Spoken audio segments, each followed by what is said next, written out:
शहरांमधील वाढत्या नागरीकरणासोबतच गृहसंकुलं वाढत असल्यानं गृहनिर्माण संस्थांचे प्रश्न देखील वाढत आहेत। तेव्हा गृहनिर्माण संस्थांना दिशा देण्यासाठी अशा प्रकारचं महाधिवेशन गरजेचं आहे असं प्रतिपादन ठाणे शहराचे आमदार संजय केळकर यांनी केले। तसंच ही एक प्रकारची कार्यशाळा असून याद्वारे गृहनिर्माण संस्थांच्या प्रतिनिधींचं प्रबोधन होणार आहे।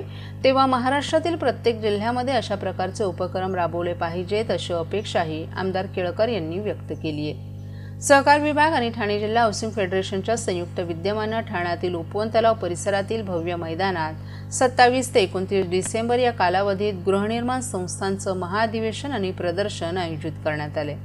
ठाणे जिल्हा हाऊसिंग फेडरेशनचे अध्यक्ष सीताराम राणे यांच्या पुढाकारानं ठाण्यात प्रथमच होत असलेल्या या महाधिवेशनातील प्रदर्शनाचं उद्घाटन आज आमदार संजय केळकर यांच्या हस्ते करण्यात आलं। यावेळी राज्याचे परिवहन मंत्री प्रताप सरनाईक, फेडरेशनचे अध्यक्ष सीताराम राणे, जिल्हा उपनिबंधक डॉक्टर किशोर मांडे, परिवहन सदस्य विकास पाटील, संचालक हिंदूराव गळवे, शैलजा गस्ते, संतोष साळुंखे, विनोद देसाई आदींसह अनेक मान्यवरही उपस्थित होते। प्रारंभी देशाचे दिवंगत माजी पंतप्रधान डॉक्टर मनमोहन सिंग यांना श्रद्धांजली वाहण्यात आली। त्यानंतर साधेपणानं महाधिवेशनातील प्रदर्शनाचं उद्घाटन करण्यात आलं। उद्घाटक आमदार केळकर यांनी ठाण्यात प्रथमच होत असलेल्या या महाधिवेशनात तज्ज्ञ मंडळींचं मार्गदर्शन, पुनर्विकास तसंच पुनर्विकासासंबंधी भूमिका विस्तृतपणे मांडली जाणार असल्यानं हाऊसिंग फेडरेशनच्या या अभिनव उपक्रमाचं कौतुक केलं। तसंच महाराष्ट्रातील प्रत्येक जिल्ह्यामध्ये अशा प्रकारचे उपक्रम राबवले पाहिजेत अशी अपेक्षा व्यक्त केली। तर जिल्हा उपनिबंधक डॉक्टर मांडे यांनीही हाऊसिंग अदालत नंतर महाधिवेशन आणि प्रदर्शन यांसारखे जनहिताचे उपक्रम राबवणारी ठाणे जिल्हा हाऊसिंग फेडरेशन पहिलीच असल्याचे कौतुकोद्गार काढले।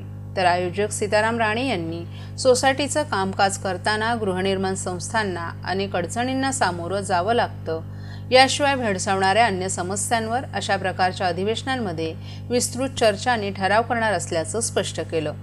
महाअधिवेशनातील प्रदर्शनात गृहनिर्माण संस्थांसाठी उपयुक्त ठरणाऱ्या वेगवेगळ्या व्यावसायिकांचे स्टॉल्स, विकासक, अर्थसहाय्य करणाऱ्या संस्था, त्याचबरोबर सोलर वीज निर्मिती, रेन वॉटर हार्वेस्टिंग आणि घनकचरा व्यवस्थापन करणाऱ्या संस्थांच्या 56 स्टॉल्सना उपस्थित पाहुण्यांनी भेट देत माहिती घेतली।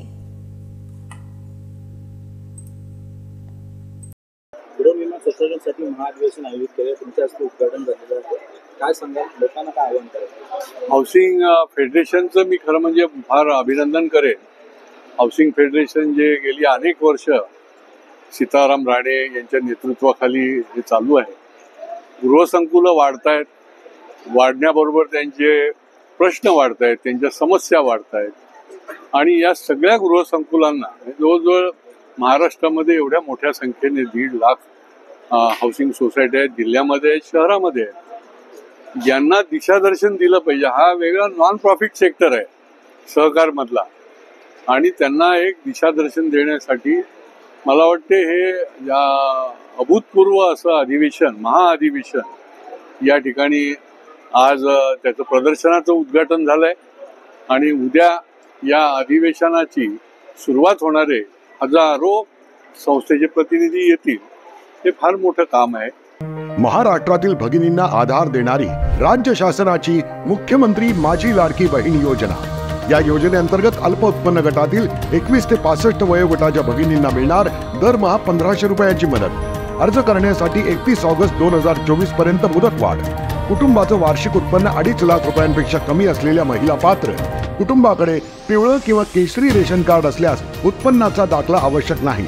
पांढरं रेशन कार्ड असेल किंवा रेशन कार्ड नसेल तर कुटुंबाचं वार्षिक उत्पन्न 2.5 लाखांपेक्षा कमी असल्याचा दाखला आवश्यक। योजनेसाठीचा ऑनलाईन अर्ज नारी शक्ती दूत ॲपवरून किंवा पोर्टलवर भरता येईल। ज्या भगिनींना ऑनलाईन अर्ज भरता येत नसेल त्यांच्यासाठी अंगणवाडी, ग्रामपंचायत, वॉर्ड ऑफिस, सेतू सुविधा केंद्रामध्ये किंवा आशाताई बचत गटाच्या CRP यांची मदत उपलब्ध।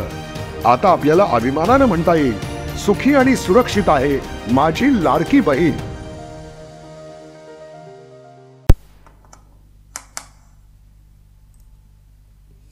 अल्पवयीन मुलीच्या हत्येप्रकरणी जलदगती न्यायालयात खटला चालवण्याची प्रक्रिया सुरू असून या प्रकरणात विशेष अभियुक्ताची नियुक्ती केली जाणार असल्याची माहिती ठाणे पोलिसांनी दिली आहे। कल्याण येथील अल्पवयीन मुलीला विशाल गवळी यानं राहत्या घरात हत्या केली. हत्येनंतर त्याची पत्नी साक्षी घरी आली. विशालनं तिला घरात घडलेली घटना सांगितली. विशालनं पत्नी साक्षीच्या साहाय्यानं रात्रीच्या वेळेत घरातील मृतदेहाची विल्हेवाट लावल्याची योजना आखली. घरात पडलेलं रक्त दोघांनी साफ केलं. त्यानंतर त्यानं रिक्षाचालक मित्राला संपर्क साधून घरी बोलवलं. मृतदेह असलेली बॅग रिक्षात ठेवण्यात आली. पत्रीपूल मार्ग आधारवाडी गांधारी पुलावरून विशाल, साक्षी आणि रिक्षाचालक मृतदेह असलेली पिशवी घेऊन भिवंडी पडघ्याच्या दिशेनं निघाले.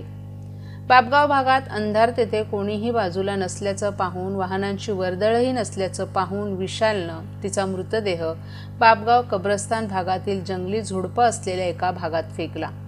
तेथून ते तातडीनं निघाले. विशालनं आधारवाडी चौकातील एका दुकानातून मद्य खरेदी केलं. तेथून तो तात्काळ आपल्या पत्नीची माहेर असलेल्या बुलढाणा जिल्ह्यातील गावी रेल्वेनं निघून गेला. मात्र त्याला पोलिसांनी आता अटक केली आहे. हे प्रकरण जलदगती न्यायालयात चालवण्याची प्रक्रिया सुरू असून या प्रकरणात विशेष अभियोक्ताची नेमणूक केली जाणार असल्याची माहिती गुन्हे अन्वेषण शाखेचे उपायुक्त अमरसिंग जाधव यांनी दिली आहे. मगाशी सांगितलं की त्याच्या जे पूर्वीचे गुन्हे दाखल आहेत त्याच्यामध्ये काही बेल ऑर्डर्स असतील किंवा जे काही तपासाचे कागदपत्रे असतील त्याची पण आम्ही तपासणी करू.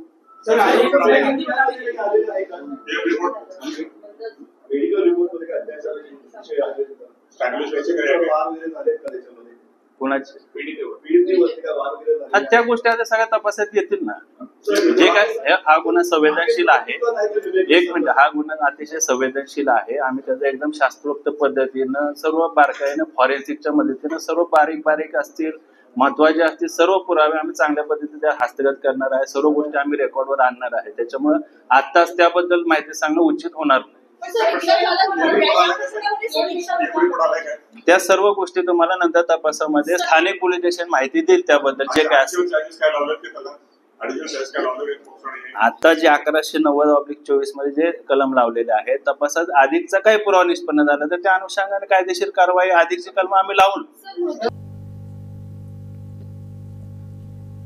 व्यवसायातील आर्थिक देवाणघेवाणीच्या वादातून संदीप अडसूळ या व्यावसायिकावर पिस्तुलातून गोळीबार केल्याची घटना 7 ऑक्टोबर 2022 रोजी रात्री 9 वाजण्याच्या सुमारास माजिवडा येथे घडली होती. या घटनेत व्यावसायिकाला बरगडीवर गोळी लागल्यानं तो गंभीर जखमी झाला. दरम्यान या गुन्ह्यातील गोळीबार करणारा आरोपी प्रतीक शर्मा याला त्याच्या साथीदारांसह ठाणे क्राईम ब्रांच वागळे युनिटच्या पथकानं 25 डिसेंबर रोजी कोलशेत परिसरातून अटक केली. माजिवडा भागात संदीप अडसूळ हे व्यावसायिक आपल्या परिवारासह राहत आहेत. ते 7 ऑक्टोबर 2022 रोजी रात्री 8:40 सुमारास आपल्या घरासमोर उभे असताना एका अनोळखी इसमानं त्यांच्यावर पिस्तुलातून गोळी झाडली होती. ही गोळी अडसूळ यांच्या उजव्या बरगडीला लागल्यानं ते गंभीर जखमी झाले होते. तर घटनेनंतर गोळीबार करणाऱ्या इसमानं घटनास्थळावरून पळ काढला होता. ही गोळीबाराची घटना व्यवसायातील आर्थिक देवाणघेवाणीच्या वादातून झाल्याचं आणि फायरिंग प्रतीक शर्मा यानं त्याच्या साथीदारांच्या मदतीनं केल्याचं पोलीस तपासातून समोर आल्यानंतर या प्रकरणी कापूरवाडी पोलिसांनी हत्येचा प्रयत्न केल्याचा गुन्हा दाखल केला होता. तेव्हापासून फायरिंग करणारा आरोपी प्रतीक शर्मा हा त्याच्या साथीदारांसह सतत 2 वर्ष फरार होता. दरम्यान या गुन्ह्यातील आरोपी शर्मा हा कोलशेत परिसरात येणार असल्याची माहिती ठाणे क्राईम ब्रांच वागळे युनिटच्या पथकास बुधवारी मिळाली होती. मिळालेल्या माहितीनुसार पोलिसांनी परिसरात सापळा लावून आरोपी प्रतीक शर्मा याच्यासह त्याचे साथीदार राजकुमार गोविंद हांडे, राहणार मनोरमा नगर ठाणे, आकांत पोळे, तुषार दशरथ पवार, रोहित गंगोत्रे यांना अटक केली आहे. या गुन्ह्यातील आरोपींना तब्बल 2 वर्षांनी अटक करण्यात आली असून पुढील तपास क्राईम ब्रांच वागळे युनिटचं पथक करीत आहे. 2022 में चौड़ौली के एरिया में संदीप अडसूळ करके बांधकाम व्यवसायिक है, उनके ऊपर फायरिंग हुई थी. उसमें वो गंभीर रीत्या जख्मी हुए थे. उसमें यूनिट 5 के पुलिस निरीक्षक सलील भोसले और उनके टीम ने पैरेलल इन्वेस्टिगेशन करके समांतर तपास करके अभी तक 5 आरोपी को अटक किया है. उसमें प्रतीक शर्मा, राजकुमार हांडे, आकांत पौड़े, तुषार पवार और रोहित गंगोत्रे, ये 5 आरोपी अभी तक अटक किया है. कोर्ट ने उनकी पुलिस कस्टडी रिमांड दी है. अभी ये गुने के बारे में इनको जो आरोपी जो है उनको किसने सपोर्ट किया है और किसका इसका सहभाग है, ये इन्वेस्टिगेशन हम कर रहे हैं। सर, किस वजह से फायरिंग की गई थी, क्या कुछ इन्फॉर्मेशन में बताया? कंप्लेनेंट संदीप आठसूड़ ये बांधकाम व्यवसायिक है और आरोपी जो है वो कंस्ट्रक्शन साइट पे काम करते हैं, उनका कुछ आर्थिक व्यवहार था, उसके वजह से ये गुना हुआ है।